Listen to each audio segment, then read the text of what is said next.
Hello guys, welcome to my channel. Already మీరు thumbnail చూసి click చేసి ఉంటారు. సో ఈ వీడియోలో నేను కంప్లీట్గా డిస్కస్ చేస్తున్నా, అటు బీటెక్ వాళ్ళకి, ఇటు డిగ్రీ వాళ్ళకి, ఇంకా బోత్ పీజీ ఇంకా యూజీ వాళ్ళకి. సో ఫస్ట్ టైం నా ఛానల్కి ఎవరైనా వచ్చుంటే సబ్స్క్రైబ్ ఇంకా లైక్ అయితే చేసుకోండి. సో దానివల్ల నాకు ఇంకా కొద్ది మోటివ్ అయితే ఉంటుంది. సో ఈ వీడియో మీకు ఎక్కడైనా లాగ్ అనిపిస్తే డిస్క్రిప్షన్లో టైం స్టాప్స్ అయితే ఇచ్చాను, అక్కడి నుంచి స్కిప్ చేసుకోవచ్చు.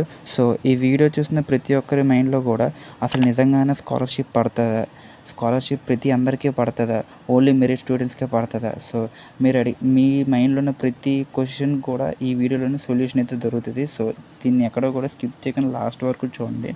సో ఫస్ట్ మనం BTech, degree, both post graduate ఇంకా అండర్ గ్రాడ్యుయేట్స్ స్కాలర్షిప్ అప్లై ఎలా చేసుకోవాలో చూద్దాం.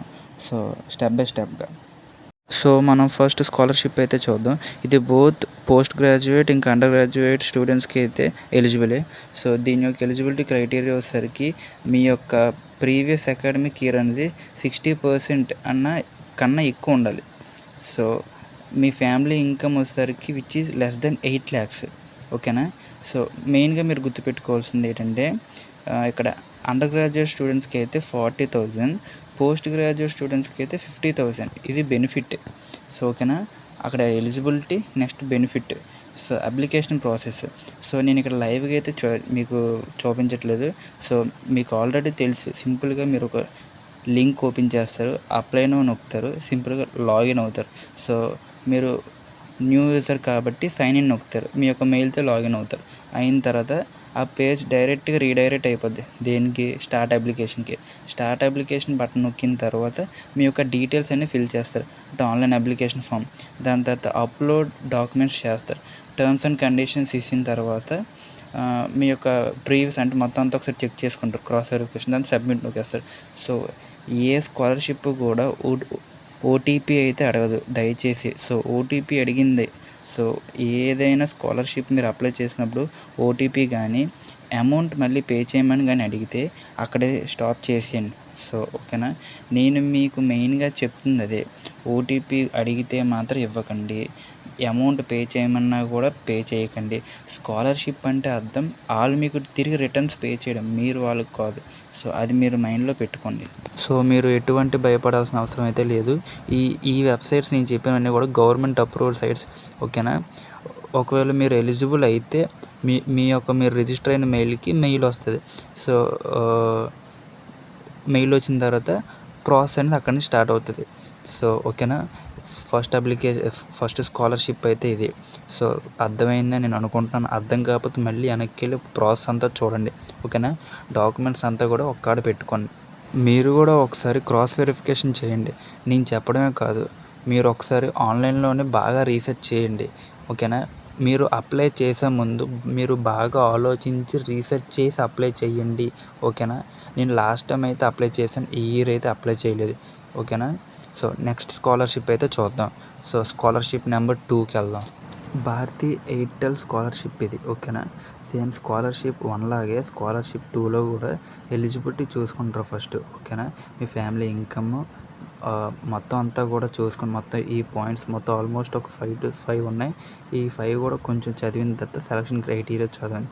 సో ఈ 2 అప్రూవల్ మీ స్టాండర్డ్స్కి ఓకే అయితే next scholarship application for the year 2025 to 2026 are open now. చూసారు ఇక్కడ అప్లై నౌ ఉంది. అప్లై నౌ నొక్కుతారు. అప్లై నౌ నొక్కిన తర్వాత సైన్ ఇన్ అవుతారు. సో ఒక అకౌంట్ ఓపెన్ చేసుకున్న తర్వాత వెంటనే అప్లై ఫర్ స్కాలర్షిప్కి ఒక రెడ్ కలర్ మార్క్ లాగా అయితే ఉంటుంది. దాని మీద నొక్కిన తర్వాత మీ యొక్క డాక్యుమెంట్స్ అన్నీ ఇచ్చిన తర్వాత ఆఫ్టర్ దట్ మీరు పేజ్ రీడైరెక్ట్ అయిపోతారు సబ్మిట్కి. సో సబ్మిట్ అయితే నొక్కేస్తారు.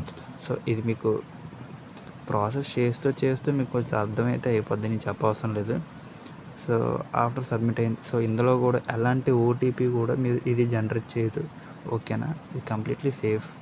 నెక్స్ట్ వచ్చేసరికి ఎలాంటి పేమెంట్ కూడా అయితే అడగదు. సో 2 స్కాలర్షిప్స్ అయితే అయ్యాయి. 3వ స్కాలర్షిప్ గురించి వెళ్దాం. స్కాలర్షిప్ నెంబర్ 3 చూసుకుంటే సేమ్ ఆ రెండిటిలాగా దీనికి కూడా ఎలిజిబిలిటీ క్రైటీరియా చూసుకోవాలి. సో ఇందులోని మెయిన్గా మీరు గుర్తుపెట్టుకోవాల్సిన పాయింట్ నెంబర్ 1 ఏంటంటే 12th క్లాస్ పాస్ అయి ఉండాలి. అది కూడా under graduate student, first year student అయి ఉండాలి. ఈ కండిషన్స్ మీకు ఓకే అయితేనే ఇది ఎలిజిబుల్. ఓకేనా? అంటే ఇన్స్ట్రక్షన్స్ అంతా చూసుకోండి. నెక్స్ట్ ఆడు మీకు పాలసీ గైడెన్స్ ఇస్తాడు. అది లైన్ టు లైన్ మీరు చూసుకోండి. ఎందుకంటే పిన్ టు పిన్ చూసుకోవడం వల్ల మీకు ఒక రిఫరెన్స్. సో ఏ ఓటీపీ కూడా మీరు చెప్పద్దు. ఏదైనా అమౌంట్ అడిగితే మాత్రం వెంటనే బ్యాక్ వచ్చేయండి. సో మీకు మరీ చెప్తున్నాను. సో మొత్తం ఈ ప్రాసెస్ అంతా అయిపోయిన తర్వాత ప్రొసీడ్ టు రిజిస్ట్రేషన్ నొక్కితే కంప్లీట్ అయితే అదే మీ రిజిస్ట్రేషన్లోకి ఎంటర్ అవుతారు. మెయిన్గా ఇంపార్టెంట్ అప్డేట్ ఏంటంటే స్కాలర్షిప్ సంగతి పక్కన పెడితే మెయిన్గా మీరు ఎలాంటి ఓటీపీ కూడా జనరేట్ ఒకళ్ళు చేసినా మీరు ఇవ్వద్దు. నెక్స్ట్ మీరు అప్లికేషన్ నింపే టైంలోని అమౌంట్ ఏదైనా అడిగితే దయచేసి ఇవ్వకండి. ఓకేనా? వెంటనే బ్యాక్ వచ్చేయండి. అప్లికేషన్ క్యాన్సిల్ చేసేయండి.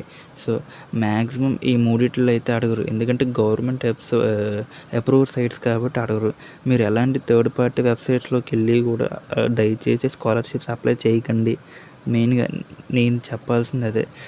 ఇది ఎలాంటి ప్రమోషన్ కాదు, ఎలాంటి ఇది కూడా కాదు. సో నేను కష్టపడి అనాలిసిస్ చేసి గవర్నమెంట్ అప్రూవ్డ్ సైట్సే నేను తెచ్చా. అది కూడా మీరు థర్డ్ పార్టీ వెబ్సైట్స్లోకి వెళ్ళి స్కాలర్షిప్లు అవేటి కూడా మీరు అప్లై చేయకండి. అవి చాలా డేంజర్. ఓకేనా? మీరు అలాంటి ఓటీపీస్ ఏటి ఇవ్వకండి. అమౌంట్ కూడా పే చేయకండి. సో మెయిన్గా నా హార్డ్ వర్క్ మీకు నచ్చితే ఒక సబ్స్క్రైబ్, ఒక లైక్ అయితే చేసుకోండి.